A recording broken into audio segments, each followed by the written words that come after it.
बातमी आहे साताऱ्यामधनं। साताऱ्यातल्या कराड तालुक्यातनं वाहत असलेल्या कृष्णा नदीच्या पाण्यासंदर्भात एक धक्कादायक माहिती समोर येते।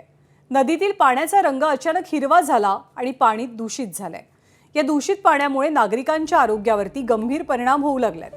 कराड तालुक्यामधील अंदाजे 10 गावातील 500हून अधिक नागरिक हे सध्या आजारी पडल्याची माहिती मिळते। दरम्यान प्रदूषण नियंत्रण महामंडळानं या पाण्याचे नमुने तपासले आणि हे पाणी पिण्यास अयोग्य असल्याचं सांगितलंय। सोबतच नागरिकांनी पाणी पिण्यास किंवा घरगुती वापरासाठी हे पाणी वापरू नये असं आवाहन केलंय। पण हे प्रदूषण नेमकं कशामुळे झालंय याबाबतीत ठोस माहिती समोर येत नाहीये। वेगवेगळे तर्कवितर्क सध्या लढवले जात आहेत।